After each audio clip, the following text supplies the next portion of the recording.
તથા એક ભારત શ્રેષ્ઠ ભારત ક્લબ આયોજિત સરદાર વ્યાખ્યાનમાળામાં તેમનું આયોજન કરવા બદલ કોલેજ તથા ડૉક્ટર ભુવા સાહેબનો ખૂબ ખૂબ આભાર. હું ભગવાનજીભાઈ કાનાણી, પ્રિન્સિપાલ ઉમિયાજી મહિલા કોલેજ ધ્રોળ, આજે મારે વક્તવ્ય આપવાનું છે ગુજરાતના 3 મહાપુરુષો કે જેમનો જન્મ ઓક્ટોબર માસમાં થયો છે, એવા 3 મહાપુરુષો શ્યામજી કૃષ્ણ વર્મા, મહાત્મા ગાંધીજી અને સરદાર પટેલ. તો શરૂઆતમાં હું શ્યામજી કૃષ્ણ વર્માની વાત કરીશ. શ્યામજી કૃષ્ણ વર્માનો જન્મ ક્રાંતિ વર્ષ 1857 સ્વાતંત્ર્ય સંગ્રામના વર્ષમાં 4 ઓક્ટોબરમાં થયો. કચ્છના માંડવીના ગરીબ કુટુંબમાં જન્મેલા શ્યામજી અભ્યાસમાં ખૂબ જ ઓજસ્વી અને તેજસ્વી હતા.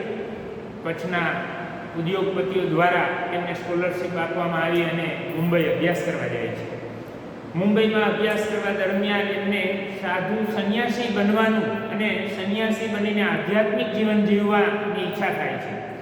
પરંતુ ભારતના સદનસીબે આર્ય સમાજના સ્થાપક દયાનંદ સરસ્વતીજીની મુલાકાત થાય છે.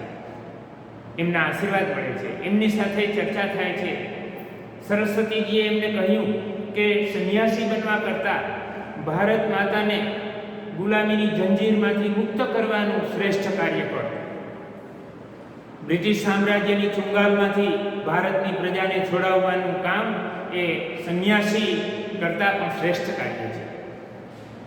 અને ત્યારબાદ મુંબઈમાં ધનાઢ્ય કુટુંબની દીકરી ભાનુમતી સાથે લગ્ન થાય છે. ત્યારબાદ બેરિસ્ટર બનવા માટેનો વિચાર કરે છે. તો ત્યારે બેરિસ્ટર બનવા માટે લંડન, કેમ્બ્રિજ યુનિવર્સિટી અથવા ઓક્સફોર્ડ યુનિવર્સિટીમાં જવાનું થતું. તો શ્યામજી મુંબઈ, લંડનમાં ઓક્સફોર્ડ યુનિવર્સિટીમાં એડમિશન મેળવે છે અને અભ્યાસ કરવા માટે જાય છે. ત્યાં અભ્યાસ દરમિયાન એમને ત્યાંના યુનિવર્સિટીના વડા વિલ્સન સર સાથે મુલાકાત થાય છે અને વિલ્સન સાહેબ એનું સંસ્કૃતનું જ્ઞાન જોઈ, સંસ્કૃતનું જ્ઞાન જાણીને ખૂબ પ્રભાવિત થાય છે. પ્રભાવિત થયા પછી એમને પંડિતની ઉપાધિ આપે છે કે આ તો સંસ્કૃતના મહાપંડિત છે. બાદમાં કહે છે, ઓફર કરે છે કે અમે તમને ઓક્સફોર્ડ યુનિવર્સિટીમાં ઉચ્ચ હોદ્દાની સર્વિસ આપીએ. પરંતુ શ્યામજીના મનમાં તો કંઈક ગડમથલો હતી. દયાનંદ સરસ્વતીજીના ઉદ્ગારો એના હૃદયમાં ધબકતા હતા. એટલે ભારત પાછા ફરે છે. ભારત આવી અને વકીલાત કરે છે. વકીલાત કરે છે 3 દેશોમાં. એ દિવાન તરીકે પણ રાજાઓને માર્ગદર્શન આપે છે. એ સમય દરમિયાન અજમેરમાં શ્યામજી કૃષ્ણ વર્માને સ્વામી વિવેકાનંદજીની મુલાકાત થાય છે. શ્યામજી કૃષ્ણ વર્મા એક જ એવા નસીબદાર ક્રાંતિવીર છે કે જેમને 2 સંતોનો સાનિધ્ય સાંભળેલું, 2 સંતોના આશીર્વાદ મળેલા, દયાનંદ સરસ્વતી અને સ્વામી વિવેકાનંદ. વિવેકાનંદ સાથે 15 દિવસ વિવેકાનંદ એમને ત્યાં રોકાય છે. 15 દિવસ સુધી એ ભારતની સાંપ્રત પરિસ્થિતિ, ભારતનો પ્રાચીન ભવ્ય ઇતિહાસ, ભારતની પ્રાચીન ભવ્ય સંસ્કૃતિ અને હાલની ભારતની પ્રજાની કંગાલ પરિસ્થિતિ, આ બધી બાબતોની ખૂબ ચર્ચા કરે છે.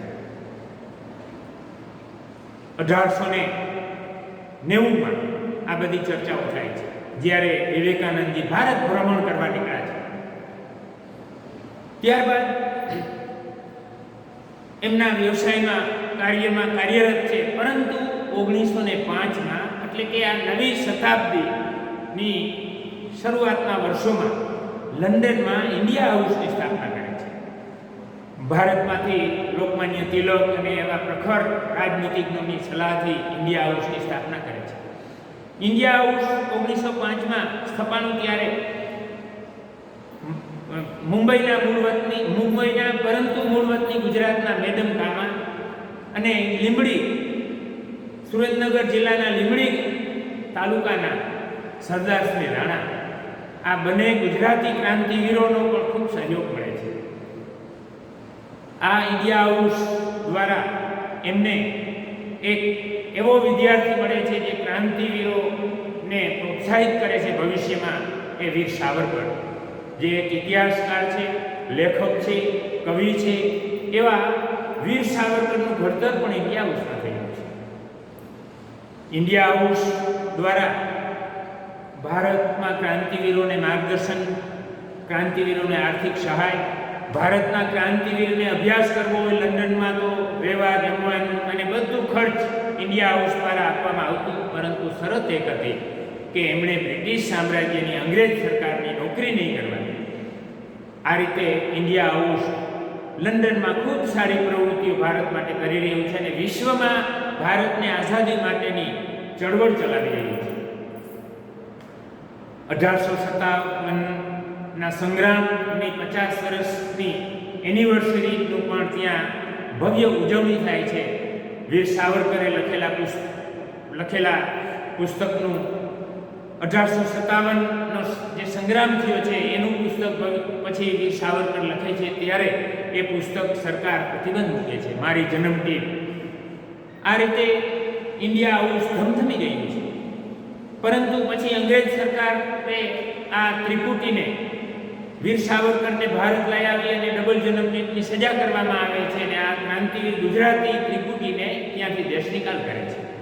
દેશ નિકાલ કરતા એ લોકો ફ્રાન્સમાં, પેરિસમાં આશરો મેળવે છે અને પેરિસમાં રહીને પણ ભારતના ક્રાંતિવીરોને મદદ પહોંચાડવાનું વંદે માતરમ અને ઇન્ડિયન સોશિયોલોજિસ્ટ એવા પત્રિકાઓ ભારતમાં છુપી રીતે મોકલીને, છપાવીને મોકલવાનું કાર્ય પણ અવિરત ચાલે છે. ત્યાંથી જ્યારે દેશ નિકાલ કરે છે ફ્રાન્સમાંથી, ત્યારે જીનીવામાં આશરો લે છે અને જીનીવામાંથી આ પ્રવૃત્તિ સતત ચાલુ છે. 3 દાયકા સુધી વિદેશમાં રહીને આ ત્રિપુટીએ ભારતની આઝાદી માટે, ભારતની સ્વતંત્રતા માટે જે ક્રાંતિ કરી છે એ અદ્ભુત છે. પરંતુ ઇતિહાસે એની જોઈએ તેવી નોંધ લીધી નથી. 1930માં શ્યામજી કૃષ્ણવર્માનું નિધન થાય છે. ત્યારે આ ત્રિપુટી અને ભાનુમતી સિવાય કોઈ નથી. પરંતુ મુખ્યમંત્રી નરેન્દ્ર મોદી હતા ગુજરાતના, ત્યારે મોદી સાહેબે એમના અસ્થિઓને ધામધૂમથી ભારતમાં માંડવી લાવવાનો કાર્યક્રમ કર્યો. ઇતિહાસે એની નોંધ લેશે કે ક્રાંતિવીરને આ રીતનું સન્માન મળ્યું. બીજું સન્માન ગુજરાત દ્વારા એ મળ્યું છે, મોદી સાહેબ દ્વારા, કે ગુજરાતમાં માંડવી એમની સ્મૃતિમાં ભુજ ખાતે પંડિત શ્યામજી કૃષ્ણવર્મા નામની યુનિવર્સિટીની પણ સ્થાપના થાય છે. આજે હજારો વિદ્યાર્થીઓ યુનિવર્સિટીમાં અભ્યાસ કરે છે. ભવિષ્યમાં ઇતિહાસ આ બધી બાબતોની નોંધ લેશે. આ ક્રાંતિવીર ત્રિપુટીને અને ખાસ કરીને શ્યામજી કૃષ્ણવર્મા, એમને મારા હૃદયપૂર્વકના ધન્યવાદ કે જેમણે એમનું જીવન, આ ત્રિપુટીએ એમનું જીવન સમર્પિત કરેલું, શહીદી ગૌરી લીધેલી અને ભારત માતા માટે એ લોકો સમર્પિત હતા. હવે મારે વાત જે કરવાની છે એ ઓક્ટોબર માસમાં બીજી જે જોડી, ગુરુ શિષ્યની અદ્ભુત જોડી, એ જોડી ગાંધી સરદારની ગુરુ શિષ્યની જોડીની મારે વાત કરવાની છે. ઇતિહાસ ઉપર દ્રષ્ટિપાત કરશો તો 5000 વર્ષના ઇતિહાસમાં તમને વાંચવા મળશે, જાણવા મળશે કે વિશ્વના ફલક ઉપર યુગ પ્રવર્તક અને યુગમાં લોકનાયક તરીકે પ્રતિષ્ઠા મેળવી હોય, સ્થાન મેળવ્યું હોય એવી 3 ત્રિપુટીઓ છે. એક ત્રિપુટી મહાભારતના શ્રી કૃષ્ણ અને ધનુર્ધારી અર્જુનની, બીજી ત્રિપુટી 2400 વર્ષ પહેલા થયેલા આચાર્ય ચાણક્ય અને એમનો શિષ્ય ચંદ્રગુપ્ત, ત્રીજી જોડી એટલે ગાંધી અને સરદારની જોડી, જે 20મી સદીમાં આ જોડીએ જે ઇતિહાસના ફલક ઉપર, વિશ્વના ઇતિહાસમાં સુવર્ણ અક્ષરે જે સફળતા હાંસલ કરી છે એની મારે વાત કરવાની છે.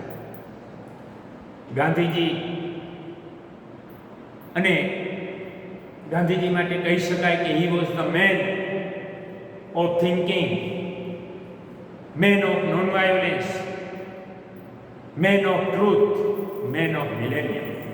એ જ રીતે આપણે સરદાર માટે કહી શકીએ કે man of unity, man of action, man of determination and man of success. આ રીતે મહાત્મા ગાંધીજી ભારતની જનતાના મહાત્મા, ભારતની જનતાના રાષ્ટ્રપિતા, એને માટે કહી શકાય કે આચાર્ય રજનીશને ખૂબ માનસિક અંતર હતું, છતાં પણ ગાંધીજીને શ્રદ્ધાંજલિ આપતા એને જે શબ્દો લખ્યા છે એ વાંચવા જેવા છે. ગાंधी से महामानव को प्राप्त करने के लिए धरती को युगों तक राह देखनी होगी. આવી સરાહના ઓશોએ કરેલી છે. મિલેનિયમ પર્સન તરીકેની વાત કરીએ તો 2000ના સહસ્ત્ર શતાબ્દી વર્ષમાં વિશ્વ લેવલે સર્વે થયેલું. એ સર્વેમાં who is the first in this millennium year, આ 1000 વર્ષના શ્રેષ્ઠ માણસ કોણ, તો એ સર્વેમાં પ્રથમ આવે છે મહાત્મા ગાંધીજી અને બીજા નંબરે આવે છે જગતના મહાન વૈજ્ઞાનિક આલ્બર્ટ આઇન્સ્ટાઈન. આઇન્સ્ટાઈને ગાંધીજી માટે જે શ્રદ્ધાંજલિ લખી છે એ શબ્દો પણ વાંચવા જેવા છે કે ભવિષ્યની પેઢી માનશે નહીં કે આવી શુકલ લકડી દેહધારી માનવ ધરતી ઉપર અવતર્યો હતો. જો આવી સરાહના થયેલી છે. આ મહાન જોડી માટે મહાભારતમાં વ્યાસજીએ જે ગીતામાં લખ્યું છે છેલ્લા શ્લોકમાં 18મા અધ્યાયના 78મા શ્લોકમાં એક શ્લોક છે, યત્ર યોગેશ્વરો કૃષ્ણ યત્ર પાર્થો ધનુર્ધર તત્ર શ્રી વિજયો ભૃતિ ધ્રુવા તીર્મમ. એટલે કે જ્યાં જ્યાં યોગેશ્વર કૃષ્ણ અને ધનુર્ધારી અર્જુન હોય ત્યાં યશ, કીર્તિ, જય મળે છે એવો મારો મત છે. આ શ્લોકના અનુસંધાને ભારતના સ્વાતંત્ર્ય સંગ્રામ અને મહાભારતને જોડતો શ્લોક સાક્ષરશ્રી નરસિંહરામ દ્વિવેદીએ લખેલો છે. યત્ર યોગેશ્વરો ગાંધી યત્ર વલ્લભસ્ત ધૂર્ધર તત્ર શ્રી વિજયો ભૃતિ ધ્રુવા તીર્મમ. એટલે કે જ્યાં જ્યાં યોગેશ્વર ગાંધી અને ધુરંધર વલ્લભભાઈ હોય ત્યાં ત્યાં યશ, કીર્તિ, વિજય પ્રાપ્ત થાય એમાં શંકાને સ્થાન નથી એવો મત દર્શાવેલો છે. આ શ્લોકના અનુસંધાને એક વખત ચંદ્રવદન મહેતા ભારતના નાટ્યકાર, ગુજરાતના પ્રખ્યાત નાટ્યકાર છે, એક વખત સરદાર જયંતિના પ્રવચન માટે મંગલદાસ ટાઉન હોલમાં અમદાવાદમાં એનું પ્રવચન હતું. 5000 પ્રેક્ષકો બેઠા હતા. એ પ્રેક્ષકોમાં ગાંધી સરદારની વાત થતી હતી ત્યારે ચંદ્રવદન મહેતાએ વાત કરી કે મહાભારતના યુદ્ધનો પહેલો જ દિવસ અને યુદ્ધ ક્ષેત્ર કુરુક્ષેત્રમાં જ્યારે કૃષ્ણ રથ લઈને જાય છે ત્યારે અર્જુન સામે ભીષ્મ દાદાને જોવે છે, ગુરુ દ્રોણાચાર્યને જોવે છે, કુટુંબીજનોને જોવે છે, સગા સંબંધીઓને જોઈ અને એને નિરાશા વ્યાપે છે, એને ધ્રુજારી કંપારી આવે છે, હિંમત હારી જાય છે, હથિયાર કૃષ્ણના ચરણોમાં ધરી દે છે અને લડાઈ કરવાની ના પાડે છે. એવી જ પરિસ્થિતિ સ્વાતંત્ર્ય સંગ્રામમાં હતી. આઝાદી મળી ત્યારે રજવાડાઓને અંગ્રેજોએ મુક્ત કરી દીધા. એ રજવાડાઓને એક કરી અને અખંડ ભારતમાં જોડવાનું મહાન ભગીરથ કાર્ય કોઈ સ્વીકારવા તૈયાર નહોતું. આ રજવાડાઓની કામગીરી સ્ટેટ ડિપાર્ટમેન્ટ દ્વારા થવાની હતી. એ વાત કરતા પહેલા જણાવી દઉં કે અર્જુન જેવી પરિસ્થિતિ, જવાબદારી, ભગીરથ જવાબદારી સ્વીકારી છતાં સરદારને નથી થઈ. સરદારે આ પરશુરામ જેવા મહાન ઋષિની અદાથી કામ શરૂ કર્યું, દિગ્વિજય રથ શરૂ કર્યો અને એણે જે કામ કર્યું ત્યારે અર્જુનની જેમ એને પરસેવો નથી જોઈતો, અર્જુનની જેમ ધ્રુજારી નથી આવી, નિરાશ નથી થયો, હતાશ નથી થયો. અને એ જ સરદારે ગાંધીજીને મુશ્કેલી પડી ત્યારે પૂછવા પણ રોકાયા નથી અને 10 મહિનામાં જે અખંડ ભારતની રચના કરી, આવું અદ્ભુત કાર્ય સરદારે કર્યું છે. અને પછી ટાઉન હોલમાં ચંદ્રવદન મહેતા પ્રશ્ન કરે છે પ્રેક્ષકોને કે તમે જ કહો કે અર્જુન ચડે કે સરદાર ચડે. આવા સ્વાતંત્ર્ય સંગ્રામના સેનાની એવા સરદાર અને કૃષ્ણ જેવા મહાત્મા ગાંધીજી અને કૃષ્ણની પણ સરખામણી ઘણે અંશે ખૂબ જણાય છે. બંનેના ગાંધીજીની સ્ટેચ્યુ બનેલા છે સૌથી વિશેષ જગતમાં, અને કૃષ્ણના મંદિરો સૌથી વધારે બનેલા છે વિશ્વમાં. ગાંધીજી અને કૃષ્ણના ગીતો, લોકગીતો સૌથી વધારે વિશ્વમાં લખાયા છે. એમની સ્મૃતિમાં જેટલું થયું છે એટલું વિશ્વમાં કોઈની સ્મૃતિમાં નથી થયું. સરદારની વાત કરીએ તો સરદારે આ જે કામ કર્યું અખંડ ભારતની રચનાનું, એમાં જ્યાં જ્યાં મુશ્કેલી સર્જાણી ત્યાં એચ.એમ. પટેલે લખ્યું છે, એના સેક્રેટરી વીપી મેનને લખ્યું છે કે મુશ્કેલીના સમયમાં સરદાર વધુ ખીલી ઉઠતા, વધુ શક્તિથી કામ કરતા હતા. 562 રાજ્યોને એક કરવાનું લોખંડના ચણા ચાવવા જેવું ભગીરથ કાર્ય એ સ્ટેટ ડિપાર્ટમેન્ટની રચનામાં સરદારને સોંપવામાં આવ્યું. રિયાસતી ખાતે, રજવાડા ખાતે. આ કામગીરીમાં ગાંધીજીના આશીર્વાદ હતા.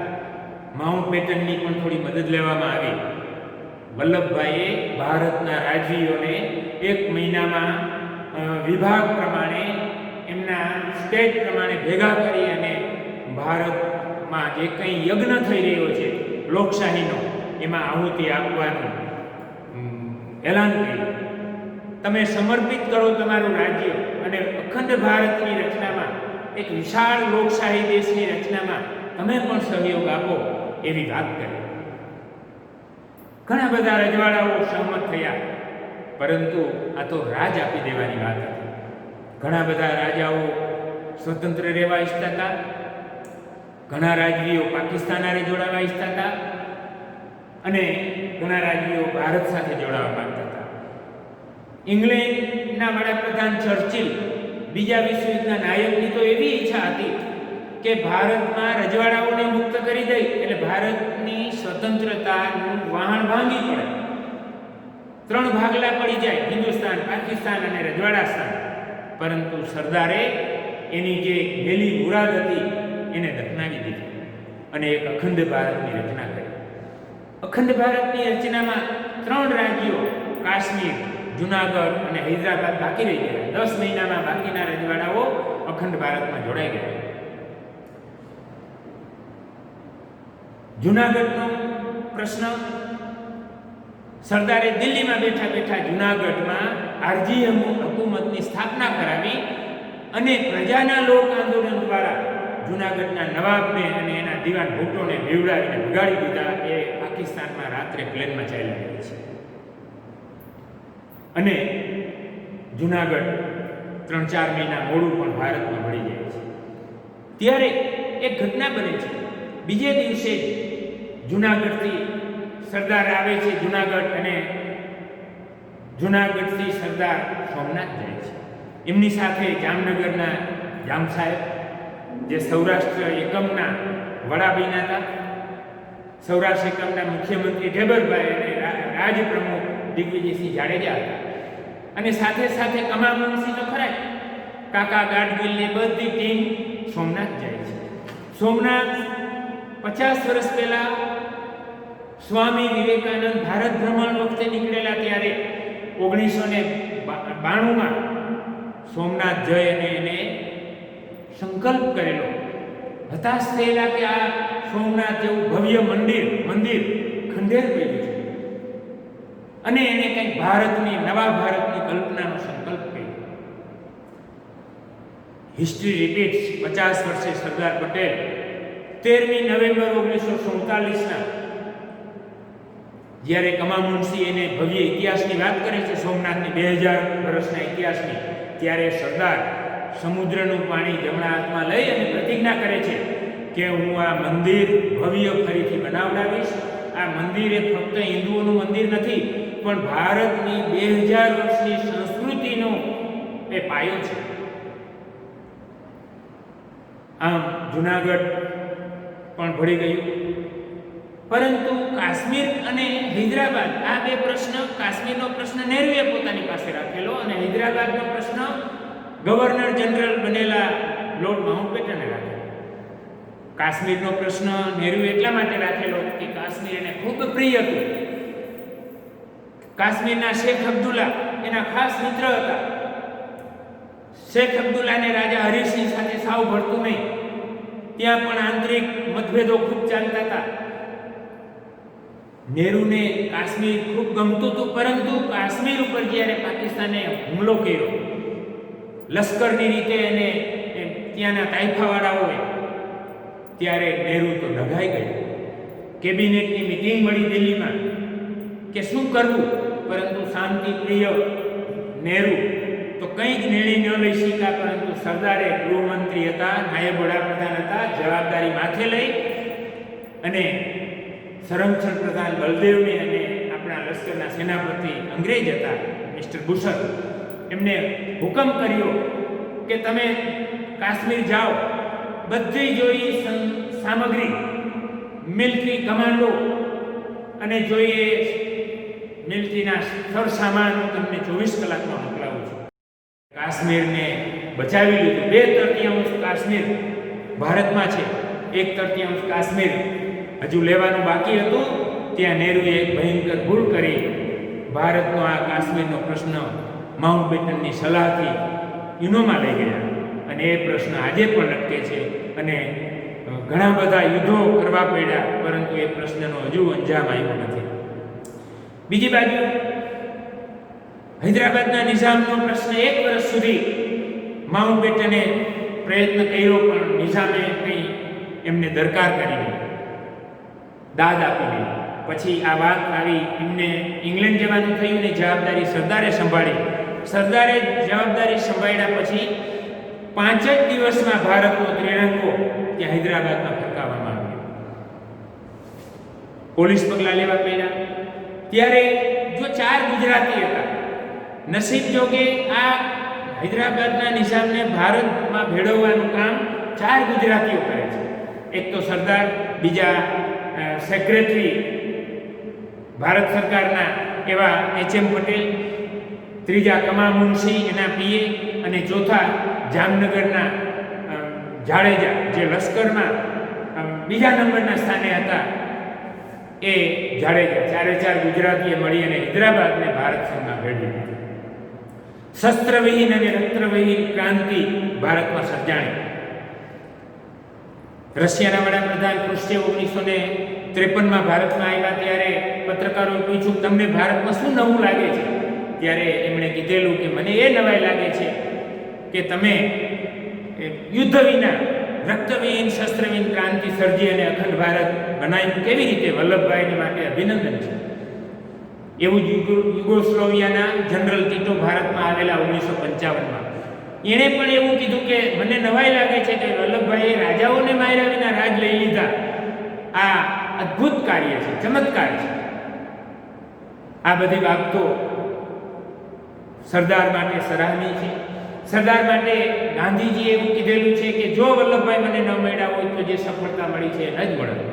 સ્વામી સચ્ચિદાનંદે સરદારને મહાભારતના કૃષ્ણ અને આચાર્ય ચાણક્ય સાથે સરખાવેલા છે. ભાઈ કાકા વલ્લભ વિદ્યાનગરના સર્જક એણે વલ્લભભાઈ માટે માથું આપવું પડે તો પણ હું ગૌરવ અનુભવીશ એવું કહ્યું છે. વલ્લભભાઈના વિરોધી અને નહેરુના પ્રશંસક સપોર્ટર એવી 4 વ્યક્તિઓ, રાજાજી જે ભારતના છેલ્લા ગવર્નર જનરલ બન્યા, જયપ્રકાશ નારાયણ લોકનાયક, ત્રીજા મૌલાના આઝાદ અને ચોથા આચાર્ય કૃપલાણી. આ ચારે પછી સરદારના અવસાન પછી પણ મોડે પણ અફસોસ વ્યક્ત કર્યો છે, પ્રાયશ્ચિત કર્યું છે કે અમે સરદારને ખૂબ અન્યાય કર્યો છે. લોકનાયક જયપ્રકાશ નારાયણે લખ્યું છે કે સરદાર વિના કોઈની હેસિયત નહોતી કે અખંડ ભારત રચી શકે. આવા મહાપુરુષને અમે નહેરુને ટેકો આપી અને સરદારને ઘણી બધી બાબતોમાં વિરોધ કરીને અન્યાય કર્યો છે. રાજાજીએ પણ અફસોસ વ્યક્ત કર્યો છે કે અમે ભૂલ કરી વડાપ્રધાન નહેરુને બનાવ્યા, એને બદલે વડાપ્રધાન સરદાર બન્યા હોત અને નહેરુ જો વિદેશ પ્રધાન બન્યા હોત તો સારું હતું. આચાર્ય કૃપલાણીએ એણે પણ અફસોસ વ્યક્ત કર્યો છે કે અમે સરદારને વડાપ્રધાન બનાવવામાં હું પ્રતિક બન્યો હતો. ગાંધીજીએ આચાર્ય કૃપલાણી મારફત 15 સમિતિઓમાંથી 12 વલ્લભભાઈને સાથ દીધી, 3 જુદા જુદા બીજી વ્યક્તિઓને, નહેરુનું નામ નહોતું એમાં, છતાં પણ ગાંધીજીની ઈચ્છા નહેરુને વડાપ્રધાન બનાવવાની. એટલે એણે આચાર્ય કૃપલાણીને ચિઠ્ઠી લખી અને મોકલી કે તમે જાઓ વલ્લભભાઈ પાસે. અને સભામાં વલ્લભભાઈએ વાંચ્યું કે નહેરુને વડાપ્રધાન બનાવવાના છે. વલ્લભભાઈએ સહી કરી રાખી. જો કેવો ત્યાગ, મહાભારતના ભીષ્મની યાદ અપાવે એવો ત્યાગ વલ્લભભાઈએ વડાપ્રધાન પદ જતું કરે છે. આ પહેલા 3 વખત કોંગ્રેસ પ્રમુખ પદ પણ વલ્લભભાઈ જતું કરી અને નહેરુ માટે ચાન્સ આપે છે ગાંધીજીના કહેવાથી. આ 4થી વખત તો વડાપ્રધાન બનવાનું, પરંતુ ગાંધીજી ગુરુના કહેવાથી એ જતું કરે છે. પરંતુ આ દ્રષ્ટા, આ લીડર, વિઝનરી લીડર, એવા એક બીજા વિઝનરી લીડર મારી દ્રષ્ટિએ સુભાષચંદ્ર બોઝ હતા. એવા વિઝનરી હતા કે એને વડાપ્રધાન પણ જતું કર્યું, પરંતુ 1946-48માં જ્યારે સરકાર આપણી સ્થાનિક રચાયેલી, આઝાદી પહેલાની વાત છે, ત્યારે મુસ્લિમ લીગે ગૃહ મંત્રી પદ માંગ્યું.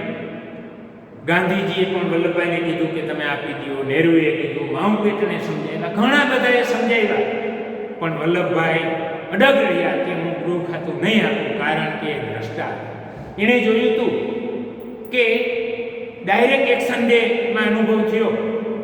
ડાયરેક્ટ એક્શન ડે એટલે 16 ઓગસ્ટ 1946 મોહમ્મદ અલી ઝીણાએ કીધું કે હવે સંસદીય રીતે આપણને પાકિસ્તાન નહીં મળે તો હવે સીધા પગલાં લો, ખૂના મરકીથી પણ આપણે પાકિસ્તાન મેળવીશું. અને જે કંઈ કલકત્તા, નવાખલી, બિહારમાં ઘટનાઓ બને ત્યારે વલ્લભભાઈ ગૃહમંત્રી ન હોત તો હિન્દુઓની શું દશા થાત ઇતિહાસ વાંચ્યો. 4 વર્ષનો કાલખંડ 46 થી 50નો એ બહુ અગત્યનો હતો. આ દેશમાં ત્યારે ગાંધીજી કરતાં પણ વલ્લભભાઈની વધારે જરૂર હતી. અને એ કાલખંડ અંગે આચાર્ય કૃપલાણીએ લખ્યું છે કે વલ્લભભાઈ એ સમય કરતા અને એમના નિર્ણયો કરતા વધારે સાચા હતા.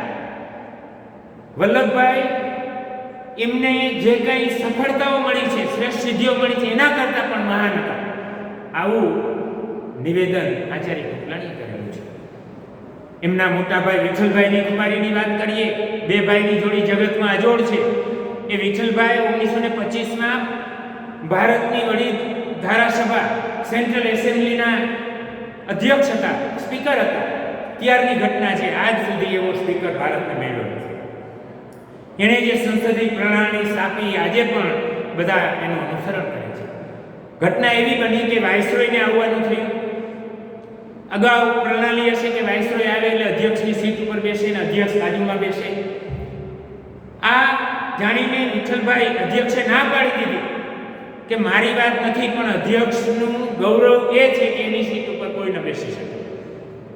ઇંગ્લેન્ડમાં હાહાકાર મચી ગયો. સમાચાર પત્રોએ લખ્યું કે આ પાટીદાર કોણ છે. અને અંતે સ્વીકારવું પડ્યું, બીજી ખુરશી એવી મગાવવી પડી, પણ અધ્યક્ષની ખુરશી ઉપર તો વિઠ્ઠલભાઈ જ બેઠા. આવા ખુમારીવાળા વિઠ્ઠલભાઈ. આ બંને ભાઈઓની ખુમારી અદ્ભુત હતી.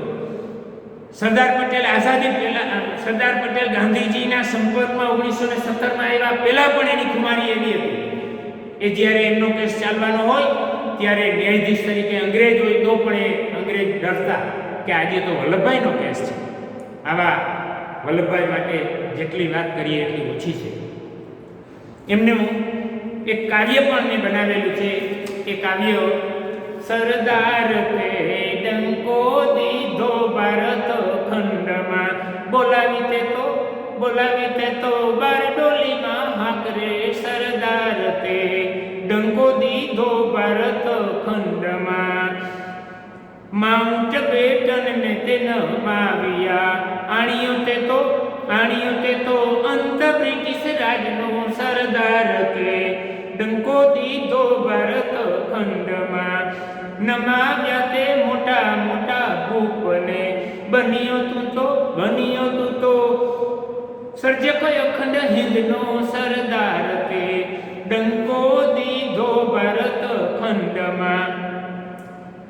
સન never sets in British empire. પોણી દુનિયા ઉપર સામ્રાજ્ય એમનું ચાલતું હતું ત્યારે ભારતમાં જે કોઈ વાઇસરોય આવતા છેલ્લા, લોર્ડ વેવલ હોય, લોર્ડ માઉન્ટબેટન હોય, કે ઇવન ઇંગ્લેન્ડના વડાપ્રધાન ચર્ચિલ બીજા વિશ્વયુદ્ધના નાયક હતા, કે જનરલ એટલી છેલ્લે વડાપ્રધાન આઝાદી વખતે એટલી હતા. આ બધા વલ્લભભાઈથી ડરતા હતા. લોર્ડ વેવલે તો ઇંગ્લેન્ડમાં સૂચના મોકલાવી કે તમે કોઈ પણ પ્રતિનિધિ મંડળ આવે તો એ વલ્લભભાઈથી, સરદારથી સાવધ રહેવું. આવા વલ્લભભાઈ માટે ગમે તેટલી સરાહના કરીએ તો પણ ઓછી છે. એવા વલ્લભભાઈ સરદારને આપણે અંજલિ આપીએ.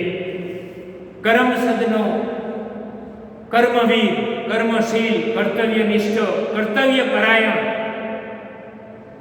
કર્મયોગી, કર્તવ્ય પુરુષ એવા સરદારને આપણે કરમસદના કણબીને આપણે આજે અંજલિ આપીએ, શ્રદ્ધાંજલિ આપીએ અને એમાંથી પ્રેરણા મેળવી આપણે પણ આપણી ફરજ સારી રીતે બજાવીએ. ગાંધીજી અને સરદાર વચ્ચે જ્યારે છેલ્લા વર્ષોમાં થોડા મતભેદ હતા ત્યારે કોઈ પત્રકારે કહેલું કે વલ્લભભાઈ સરદાર ગાંધી જેવા નથી. ત્યારે વલ્લભભાઈએ સરદારે એક જવાબ આપેલો કે મારે મારો ફરજ ધર્મ, મારો સ્વધર્મ, મારો આપત ધર્મ બજાવવાનો છે. ગાંધીજી તો મહાત્મા છે, એ ઉપવાસ ઉપર બેસી જાય તો ચાલશે. મારે તો મારી ફરજ બજાવી અને ભારતની પ્રજાનું ઋણ અદા કરવાનું છે. આવા ફરજ બજાવનાર સરદારને આજે કોટી કોટી વંદન, નમસ્કાર. જય સરદાર, જય ભારત.